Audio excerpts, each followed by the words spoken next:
Welcome to the Finding the Magic podcast, where books come alive. I'm Tricia Copeland, a fiction author and host of this show. If you love books, finding great reads, and hearing about the story behind the story directly from the authors, this is the place for you. Whether you like fantasy, science fiction, dystopian, or romance titles, I think you'll find something to love in my playlist. Listen in to discover something magical about a book or two today. Hi, Erika. Hi, Tricia. Thank you so much for having me on your podcast.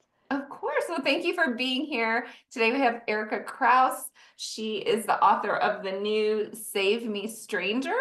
She was on my podcast almost 3 years ago for Tell Me Everything, which I love. I love to hate the book, I should say.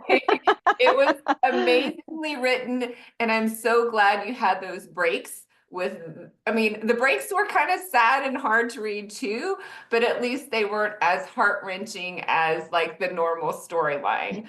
So I really appreciated those, and I thought it was masterfully done. Obviously, I'm not the be-all, end-all critic of books, but I loved it. So Thank you. Thank you so much.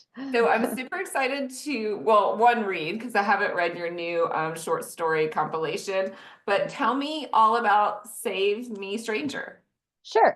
So it's a collection of short stories, and they're set all over the place. Like I have one in the coldest town on earth in Siberia, and one in a Tokyo suburb, and I have another in Bangkok, and in Omaha, and Colorado, and Alaska. So they're all across the globe and this country as well. And they all the different stories, feature different characters, completely different characters, and the book itself features it centers around themes of rescue. So it kind of asks the question, what do we owe each other? Can we save each other? Can we help each other? Should we do these things? So I just use the book as a way of exploring these questions for myself. That's really interesting. I was just walking with a friend yesterday, and I think it was Mel Robbins or somebody like that has this catchphrase like "let them," and she was telling me that that's her new catchphrase. Like, well, they want to do it, let them. It's not my responsibility, and it's more like, you know, for people like me who feel like they have to come in and rescue everyone, and really, Right. they're adults.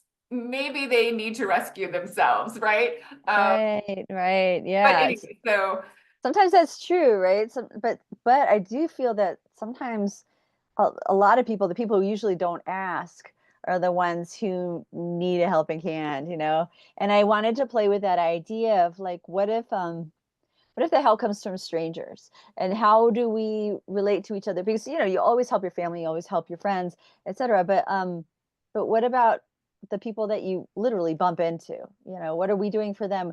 And is it their job? And where are the boundaries too? Because some people are black holes of need, and you can get your whole life sucked up into their needs too. So it was a whole bunch of different scenarios and stories and investigations into that question. And have you visited all the places you set your stories in? I lived in most of them. I lived in Omaha. I lived in Colorado. I lived in Tokyo. I visited Bangkok. I've never ever. There's one story that's set in the coldest town on earth in Siberia, and I can't visit there. It costs, I think, like $20,000-$30,000, and now nobody, of course, can visit Russia. So that's not an option. But just getting there is incredibly difficult. It takes 3 years, and you have to travel by caravan, because if Oh. if one of the vehicles breaks down, you'll die before anyone gets to you. So I think they travel in caravans of 2 or 3, just to make sure that you arrive. um, and so it's and it's the coldest town on earth, so it's the temperatures are so cold. If you throw boiling water into the air, it like immediately freezes, and it's just like that. And I was fascinated with that, and I've been researching that place for over 10 years, just out of interest. But I can't visit that one. But all the other places I've been, Texas, or New Mexico or whatever, and internationally as well. So that does help, and and those are the places I felt a little more comfortable writing about, frankly. Yeah, because I'm like, oh, I know this one. I know what Tokyo's like, for example. Well, just for your safety, I would say yes, don't go to the coldest city. That would be out of my comfort zone. I Oh am my a warm gosh. weather person. I think most places, like they're like, oh yeah, it's safe to go outside until it hits 50 below, and then we cancel school. And I'm like, oh my God, you're sending children into 50 below weather, but they're used to it. It's their way of life, and it'll reach 100 degrees in the summer, so it has these really amazing swings. Huh. I find that place really super interesting, and the culture there really, really, really interesting. So that was a fun story to write about, that place and those characters. Yeah, it seems like they would be, I mean, I don't know how many people live there, but it seems like they would be like a really tight knit community. Yeah, because there aren't that many people there. And I think a lot of people leave there for like to work in the mirror mine, or to seek warmer climate sometimes. But they also do have a thriving community there. So it's kind of, I find that place really super interesting. And then other places, they're not always places that I think are lovely. Like I did live in Omaha, and that story is about a young, like a teenager who runs away from her bad uncle, and drives an ice cream truck through gangland territories in Omaha. And I'm like, well, I kind of did do something similar when I lived in Omaha very briefly. I did drive an ice cream truck in some very, very sketchy areas, and a lot of the characters in that story are people that I met and people that I encountered. So I did mix a lot of my life in there as well, but at its heart, it's still fiction. Oh, neat. Yeah, well, you have such an interesting background. I mean, I first met you after you wrote Tell Me Everything, and you'd worked for the private investigator. How long did you work with them? I worked. I think I worked as a private investigator for about 15 years. Yeah, and I worked for the attorney for most of that time, and then also just I had my shingle out, so I worked for different people too. Yeah. Right. Yeah, that's amazing career path there. Oh, I've done so many stupid things. Besides the like weird ice cream selling, I mean, I used to sell tarot. I used to read tarot cards down on the Pearl Street Mall. I mean, I used to play piano for funerals and weddings. I've done like all the weirdest jobs, really like anything for money when I was super broke. At one point I was trying to count all my jobs, and I was like, I can't. I kept forgetting things, and later I'd be like, oh yeah, and I did this thing, and oh yeah, I sold shoes at Tom McCann. I mean, like all these bizarre, just bizarre things that really no one should do. Well, but do you think it's helped you like meet so many different people that you have all those rich characters to add to your stories? Oh, absolutely. I don't know if you feel this way, Trisha, but I love to read stories about work. I love anything that's work related. I find it to be more interesting because people interact with each other in a totally different way at work, and they have to be there. There are other things keeping them there, and then each work culture is a different culture. So I don't know. Have you ever had any weird jobs yourself? Well, I worked yeah, I have had a couple of weird jobs. I mean, I worked in fast food.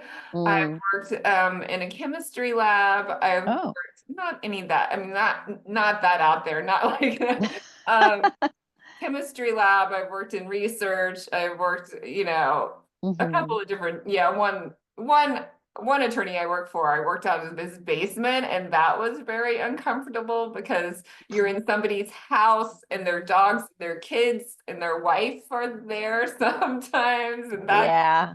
I worked very out of interesting. basements too. I remember a couple jobs I had in basements, but luckily with women and not with men, that would make me very uncomfortable. I think if I'm in a basement and then there are chains shackled to the wall, and you're like, what are those for? No, Just that would be kidding. bad. That would I be would bad. have left that situation. No, that didn't actually happen with me. I Oh, was okay. no, there's like it's perfectly safe. There's, like a beautiful lab and, not laboratory, but like Labrador. Yeah, like totally fine. But what kind of chemistry?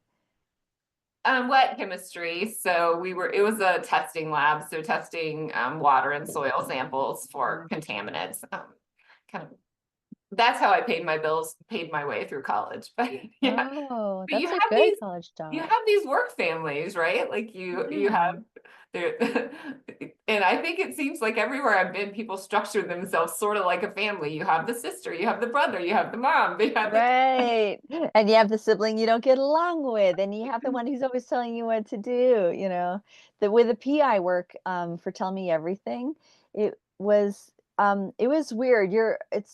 There are families and family cultures, but you're always the black sheep of that, and you're always like the prodigal daughter who's been cast from the family. Really, you're very much on the outside, kind of trying to bang your way in. So that I think that's true. That's a job without much family, I think. oh, There are interesting. partnerships, but not family.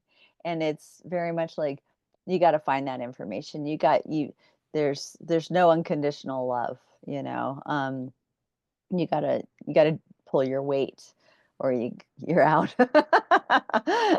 No matter how great the people are that you work with, they still need you to do a job that's important. So that was interesting. But yeah, and I think I've often skirted the outsides of a lot of those work environments, and I've been some kind of an outlier in some weird way, in most jobs, not Well, all of tell us them. about Tell Me Everything, because we have new listeners. Maybe they haven't heard of that one. Sure, sure. So Tell Me Everything, the full title is Tell Me Everything: The Story of a Private Investigation. And it's a book about my experience as a rookie private investigator working on the very first ever Title IX sexual assault case. So now when you hear Title IX in the news, you think, oh, well, somebody sexually assaulted someone else, and that's usually what the case is. But before our case, it was not. Title IX meant something different. It meant, oh, they have nice jerseys and we have bad jerseys. They have a nice football, or they have a nice, you know, uh, they have nice fields for soccer and we have bad fields for soccer, right? So it was more about facilities and money, et cetera.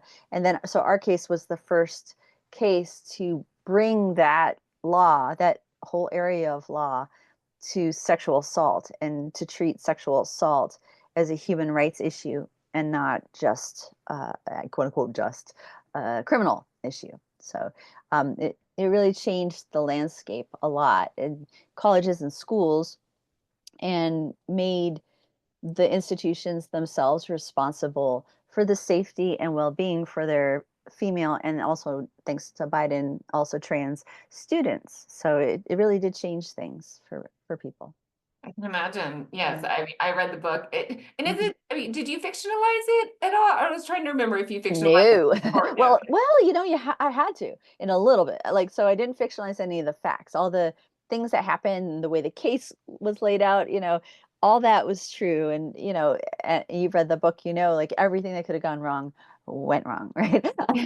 So it was, all that were true, and all the details were true. But I did have to change names. I mean, I didn't have to, but I wanted to protect the identities of especially the witnesses and the plaintiffs if they wanted it. It's on public record for the plaintiffs, right? Because it's a public case paid for by taxpayer dollars. So that's free information, also in the newspapers.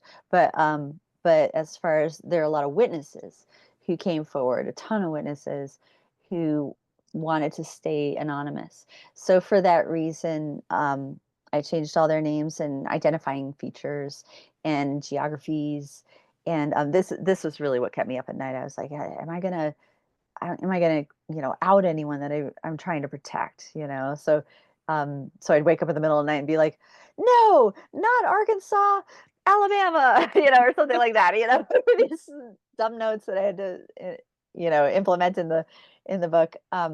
So that those parts are fictionalized. And I also did sometimes merge characters together, like, if they were similar in, for example, like there would be 5 football players I talked to, but they all kind of were the same. And one had a line of dialogue that I really liked, and then one had a kind of characteristic that I liked, and I kind of smushed them together into one guy. Yeah, but I always had like an inspiration for that one guy. I'd be like, that's mostly like this guy, but I'll add these other features as well. Right, to simplify maybe a little bit more. Yeah, I had to protect not just the innocent, but also the guilty too, because all of the people who committed these crimes, out of all of them, none of them were charged criminally, Okay. because our legal system is broken. So you can't you can't say, oh, this person assaulted this person, unless they have not only been charged but also convicted.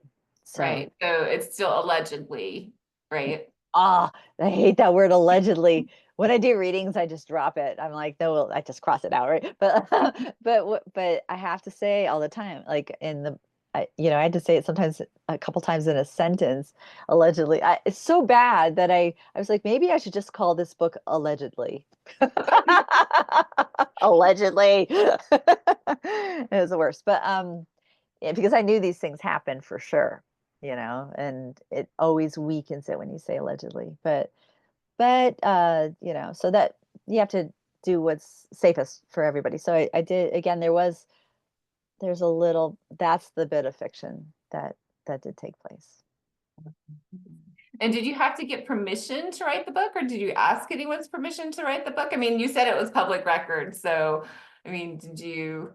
So that's a great question. I didn't have to, right? Like I never signed any non-disclosure Okay. agreements. I never there are all these private things that sometimes they try and get you to sign. No one ever even asked me to sign anything like that.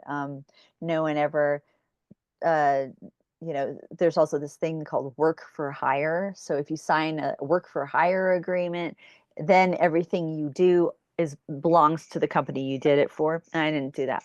So I was pretty safe as far as what I was allowed to say.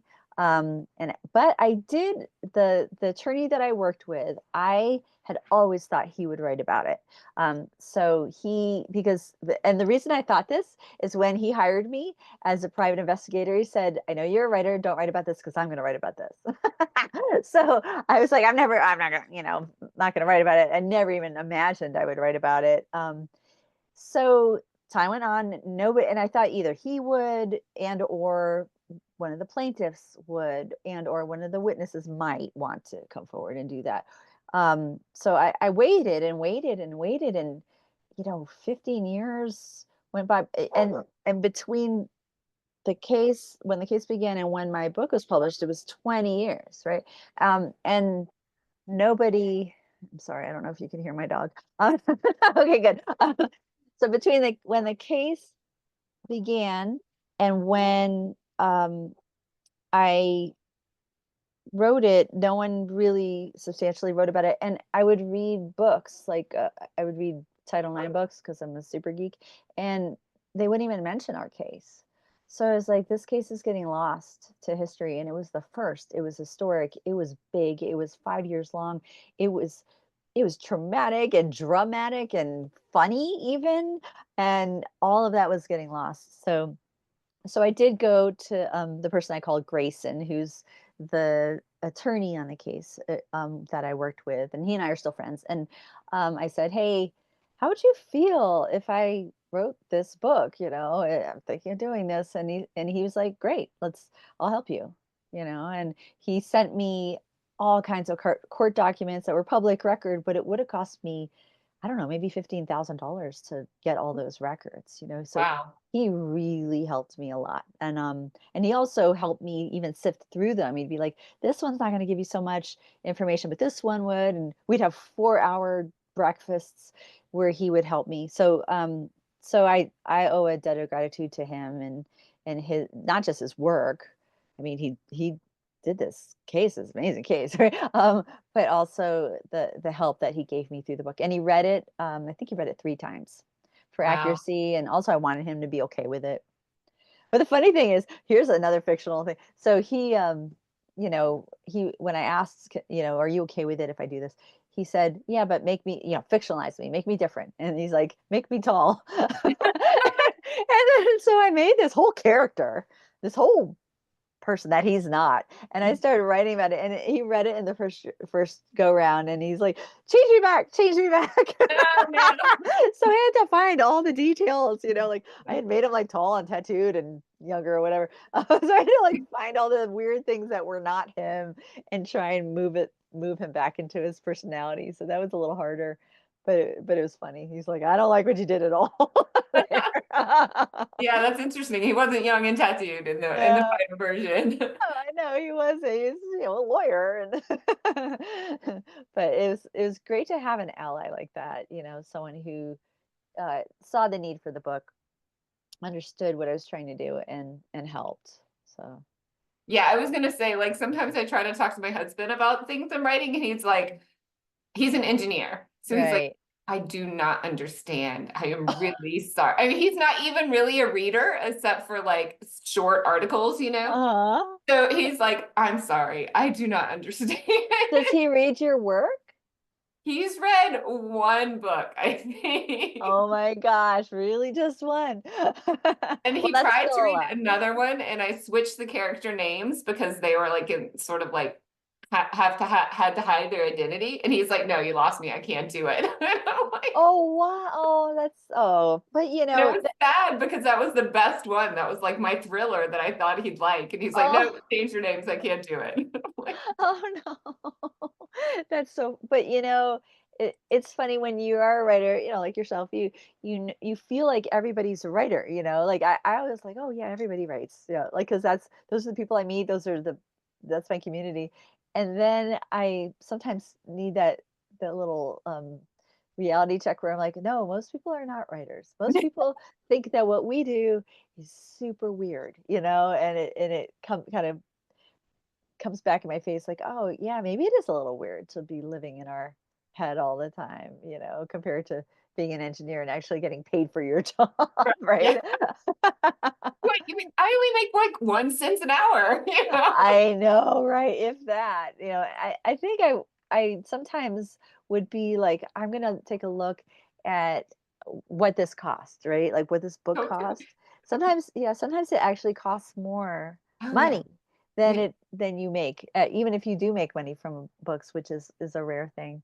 Because if you look at, of course, if you look at the opportunity cost of time, but sometimes you travel to do a reading, or you pay for books so you can give them away or whatever, and there you are, right? And it's a labor of love.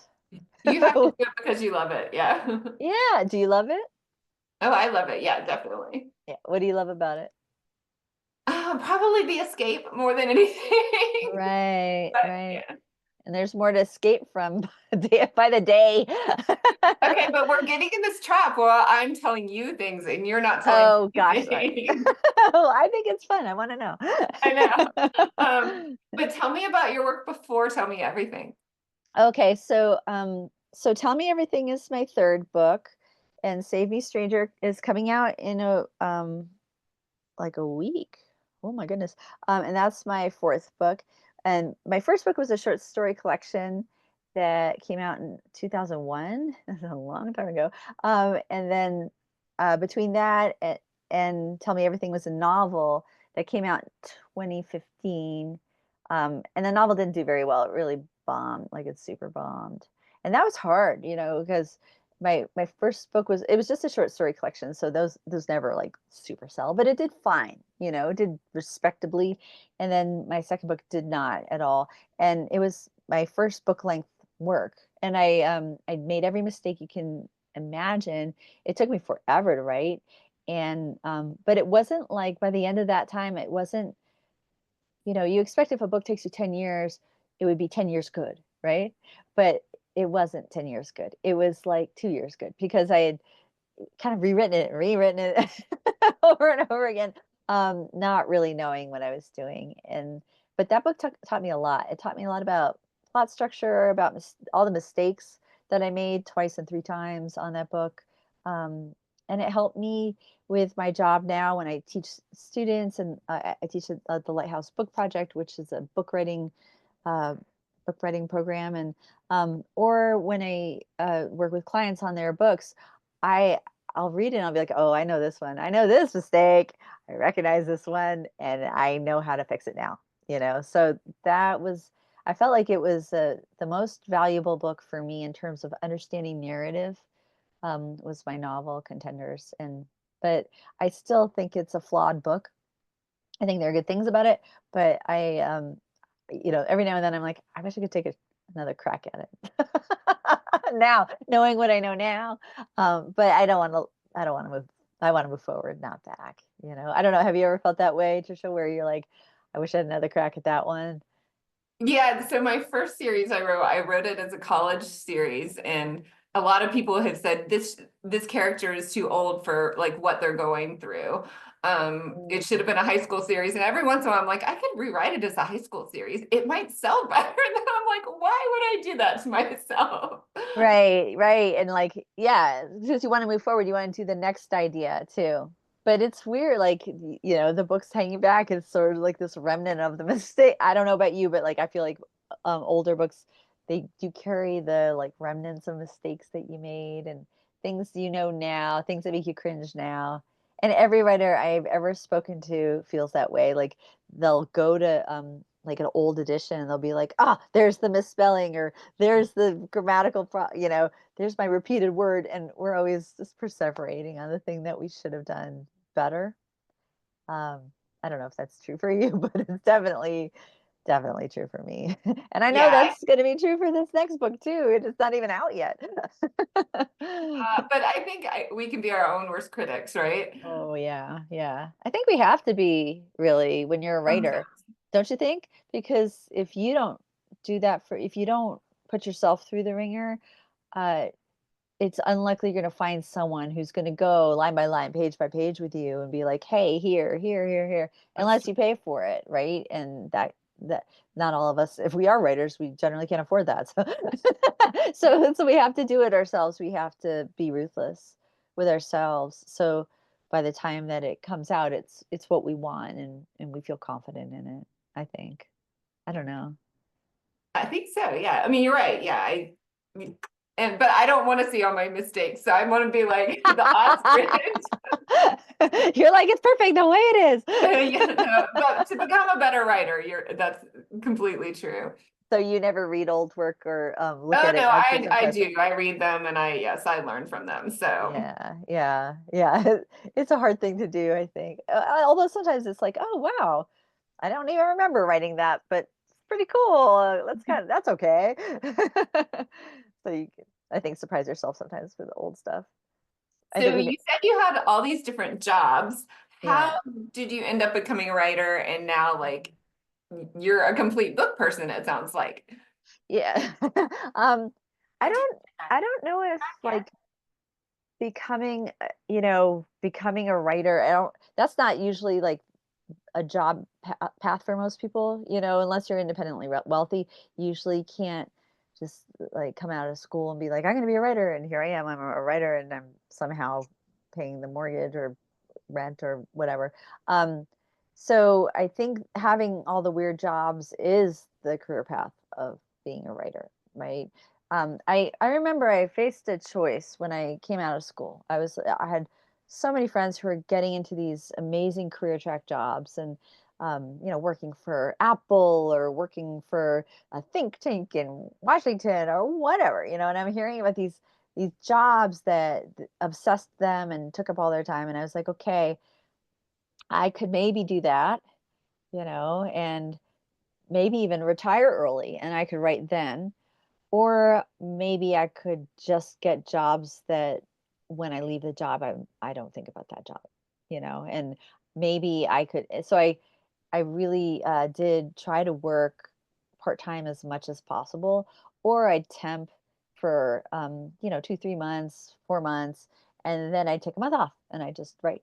So I did everything I could to preserve my time, because I knew that time was going to make the difference between whether or not I was going to be able to write or not write. And I saw it. I saw everyone getting sucked into jobs. I also purposely tried to live in places that were very, very cheap. Like I didn't move to New York because I knew I'd spend all my time trying to make my rent, or something like that. So I had like this like kind of loser, what people would call a loser existence when I was younger. And I think a lot of people did think of me that way. They're like, loser. She's like, secretary in a pet foods place or whatever. You know what I mean? So you had to swallow a lot of pride to do that. But it did keep me writing books. And that ended up accruing, right? So then you can also get jobs later where you're teaching or editing for people too. So you're not just like you're not doing the job so you can do the job you love, right? So you're doing a job you also love so you can do a job that you primarily love, right? So, and that's where I am now finally, but it took longer than most people. That said, I do have a lot of clients and a lot of students who did the other one. They were engineers first, or they had 30-year, 40-year careers as a college professor, whatever. And then now they're retired. They're going back into writing too. So it's never too late, I think. It's just I was impatient, and I also secretly had this feeling that I might die before I got a chance to write these books. I have this like fear of death. That kind of kept me going with the whole thing.